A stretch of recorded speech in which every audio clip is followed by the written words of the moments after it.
Mateus 15. Então vieram de Jerusalém a Jesus alguns fariseus e escribas e perguntaram: por que transgridem os teus discípulos a tradição dos anciãos? Pois não lavam as mãos quando comem. Ele, porém, lhes respondeu: por que transgredis vós também o mandamento de Deus por causa da vossa tradição? Porque Deus ordenou: honra teu pai e a tua mãe. Quem maldizer seu pai e a sua mãe, seja punido de morte. Mas vós dizeis: se alguém disser a seu pai ou a sua mãe, é oferta ao Senhor, aquilo que poderias aproveitar de mim, esse jamais honrará a seu pai e a sua mãe, ou a sua mãe, e assim invalidastes a palavra de Deus por causa da vossa tradição. Hipócritas, bem profetizou Isaías a vosso respeito, dizendo: este povo honra-me com os lábios, mas o seu coração está longe de mim. E em vão me adoram, ensinando doutrinas que são preceitos de homens. E tendo convocado a multidão, lhes disse: ouvi e entendei. Não é o que entra pela boca o que contamina o homem, mas o que sai da boca. Isto sim contamina o homem. Então, aproximando-se dele, os discípulos disseram: sabes que os fariseus,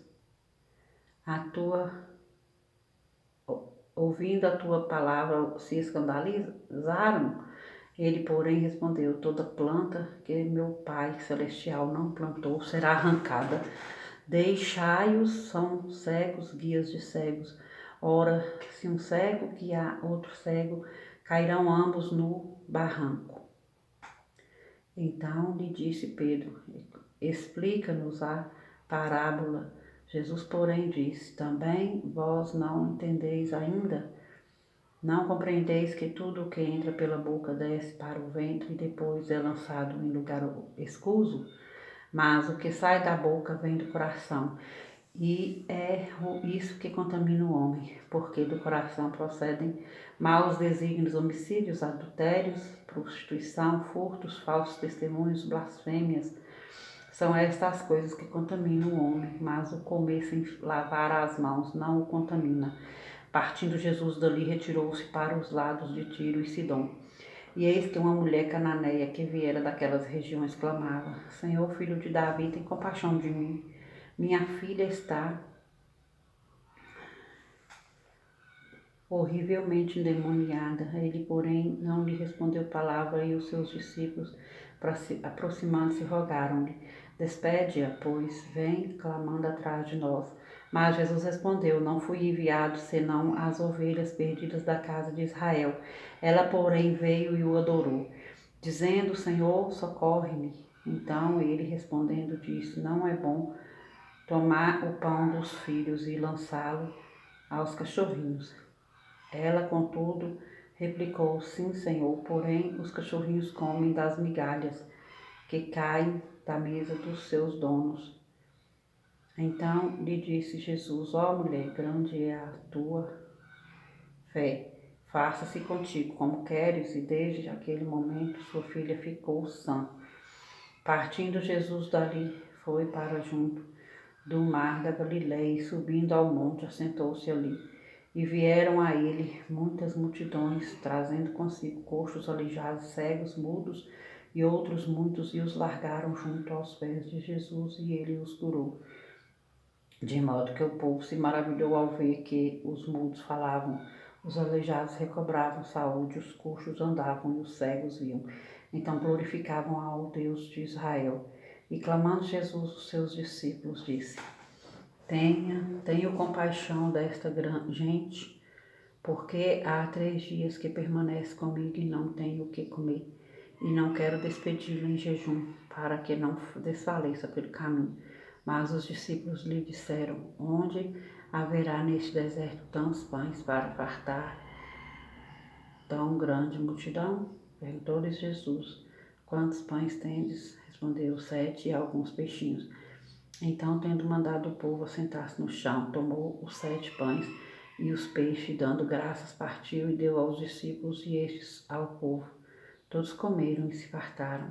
e do que sobejou recolheram 7 cestos cheios. Ora, os que comeram eram 4.000 homens, além de mulheres e crianças, e tendo despedido as multidões, entrou Jesus no barco e foi para o território de Magadã.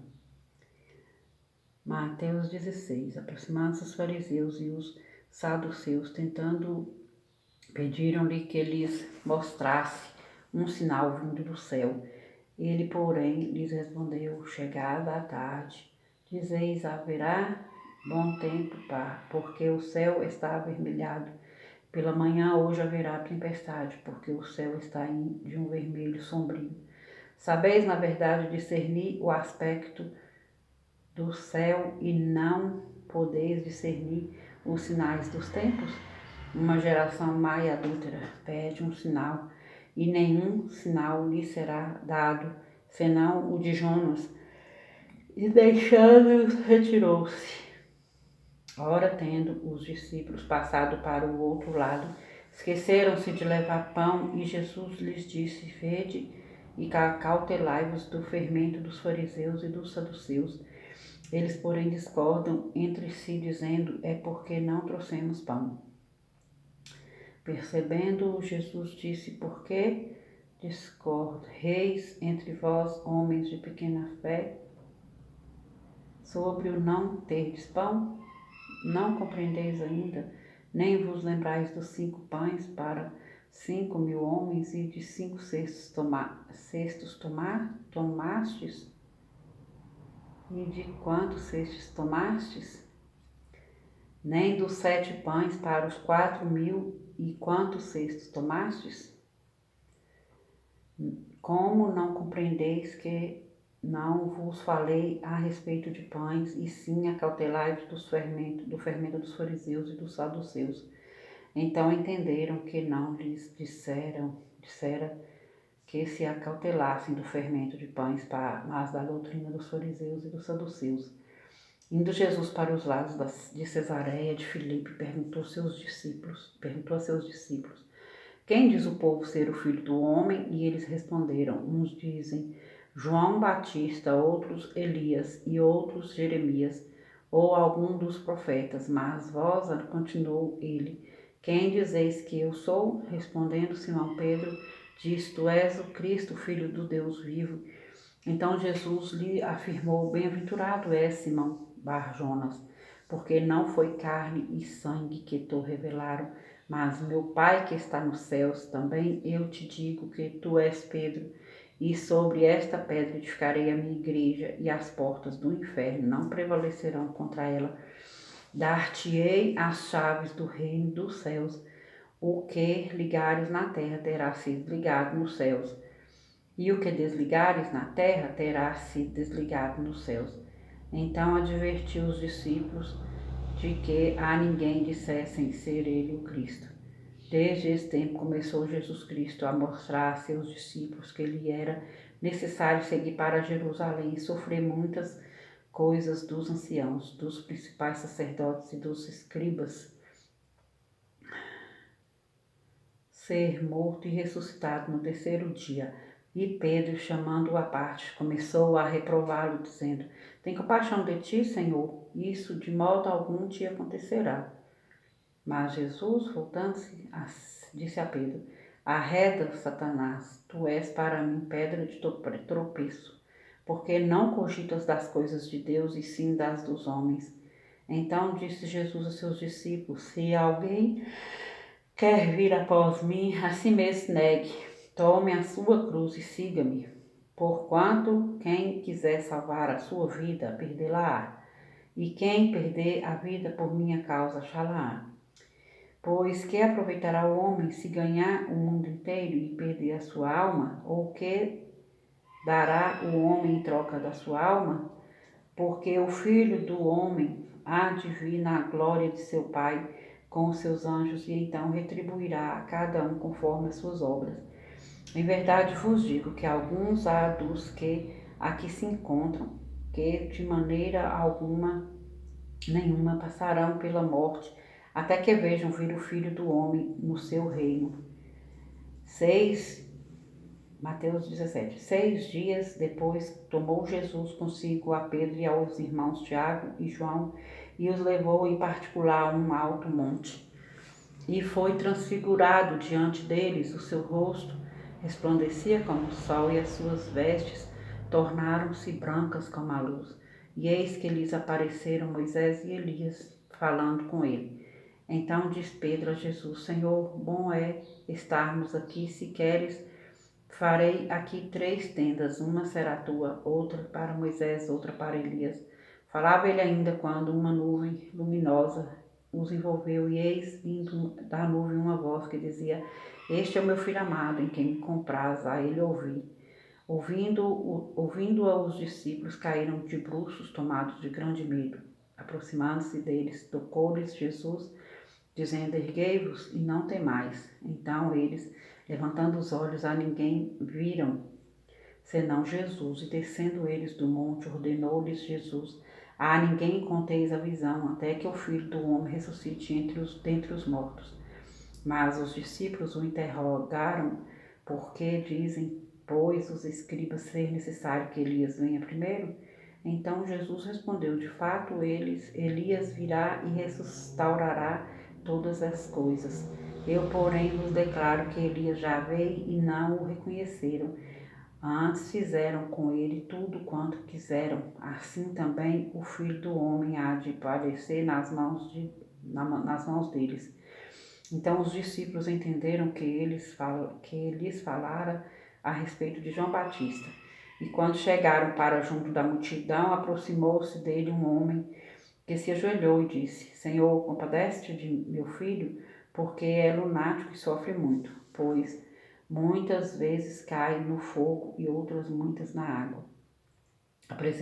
Apresentei-o a teus discípulos, mas eles não puderam curá-lo. Jesus exclamou: Ó geração incrédula e perversa, até quando estarei convosco? Até quando vós sofrereis? Trazei-me aqui o menino. E Jesus repreendeu o demônio, e este saiu do menino. E desde aquela hora ficou o menino curado. Então os discípulos, aproximando-se de Jesus, perguntaram em particular: Por que motivo não podemos nós expulsá-lo? E ele lhes respondeu: Por causa da pequenez da vossa fé, pois em verdade vos digo que se tiverdes fé como um grão de mostarda, direis a este monte: passa daqui para acolá, e ele passará. Nada vos será impossível. Mas esta casta não se expele, senão por meio de oração e jejum. Reunidos eles na Galiléia, disse-lhes Jesus: O Filho do Homem está para assim ser entregue nas mãos dos homens, e estes os matarão, mas ao terceiro dia ressuscitará. Então os discípulos se entristeceram grandemente. Tendo eles chegado a Cafarnaum, dirigiram-se a Pedro, os que cobravam o imposto das 2 dracmas, e perguntaram: Não paga o vosso mestre as 2 dracmas? Sim, respondeu ele. Ao entrar Pedro em casa, Jesus se lhe antecipou, dizendo: Simão, que te parece? De quem cobram os reis da terra impostos ou tributos? Dos seus filhos ou dos estranhos? Respondendo Pedro: Dos estranhos. Jesus lhe disse: Logo então estão isentos os filhos.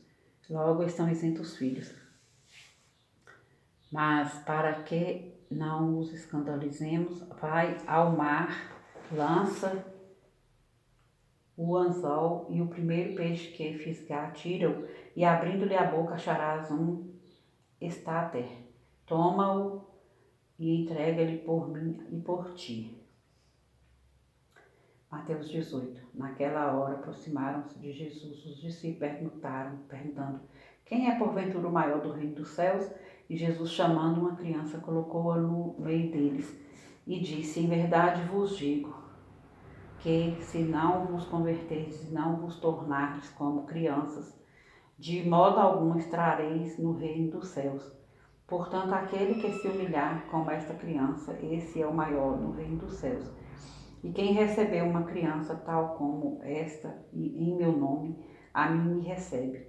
Qualquer, porém, que fizer tropeçar um deste pequenino que crê em mim, melhor lhe fora que se lhe pendurasse ao pescoço uma grande pedra de moinho e fosse afogado na profundeza do mar. Ai do mundo por causa dos escândalos, porque é inevitável que venha escândalos, mas ai do homem pelo qual vem o escândalo. Portanto, se a tua mão ou teu pé te faz tropeçar, corta-o e lança-o fora de ti.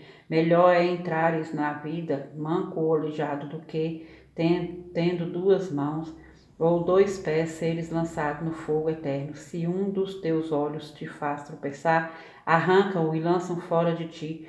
Melhor é entrares na vida com um só dos teus olhos do que, tendo dois, seres lançados no inferno de fogo.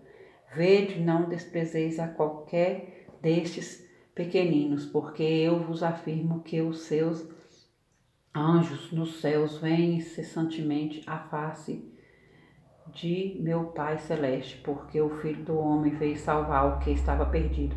Que vos parece? Se um homem tiver 100 ovelhas e uma delas se extraviar, não deixará ele nos montes as 99, indo procurar a que se extraviou? E se porventura a encontra, em verdade vos digo que maior prazer sentirá por causa desta do que pelas 99 que não se extraviaram. Assim, pois, não é da vontade de vosso Pai Celeste que pereça um só desses pequeninos. Se teu irmão pecar contra ti, vai arguí-lo entre ti e ele só. Se ele te ouvir, ganhaste a teu irmão. Se porém não te ouvir, toma ainda contigo uma ou duas pessoas, para que, pelo depoimento de duas ou três testemunhas, toda a palavra se estabeleça. E se ele não os atender, dize-o à igreja, e se recusar a ouvir, também a igreja considera-o como gentil e publicano. Em verdade vos digo que tudo o que ligardes na terra terá sido ligado nos céus, e tudo o que desligardes na terra terá sido desligado nos céus. Em verdade também vos digo que se dois dentre vós sobre a terra concordarem a respeito de qualquer que porventura pedirem, ser-lhes-á concedida por meu Pai que está nos céus, porque onde estiverem dois ou três reunidos em meu nome, ali estou no meio deles. Então Pedro, aproximando-se, lhe perguntou: Senhor, até quantas vezes meu irmão pecará contra mim, que eu lhe perdoe? Até 7 vezes. Até 7 vezes? Respondeu-lhe Jesus. Não te digo que até 7 vezes, mas até 70 vezes 7. Por isso o reino dos céus é semelhante a um rei que resolveu ajustar contas com os seus servos, e passando a fazê-lo, trouxeram-lhe um que lhe devia 10.000 talentos. Não tendo ele, porém, com que pagar, ordenou o Senhor que fosse vendido ele, a mulher, os filhos e tudo quanto possuía, e que a dívida fosse paga. Então o servo, prostrando-se reverente, rogou: Sê paciente comigo e tudo te pagarei. E o senhor daquele servo, compadecendo-se, mandou-o embora e perdoou-lhe a dívida. Saindo, porém, aquele servo encontrou um dos seus conservos que lhe devia 100 denários, e agarrando-o, o sufocava, dizendo: Paga-me o que me deves. Então o seu conservo, caindo-lhe aos pés, lhe implorava: Sê paciente comigo e te pagarei. Ele, entretanto, não quis. Antes, indo-se, o lançou na prisão, até que saudasse a dívida. Vendo os seus companheiros o que se havia passado, entristeceram-se muito e foram relatar ao seu senhor tudo o que acontecera. Então o seu senhor, chamando-o, lhe disse: Servo malvado, perdoei-te aquela dívida toda, porque me suplicastes. Não devias tu igualmente compadecer-te do teu conservo, como também eu me compadeci de ti? E, indignando-se o seu senhor, o entregou aos verdugos até que ele pagasse toda a dívida. Assim também meu Pai Celeste vos fará, se do íntimo não perdoardes cada um a seu irmão.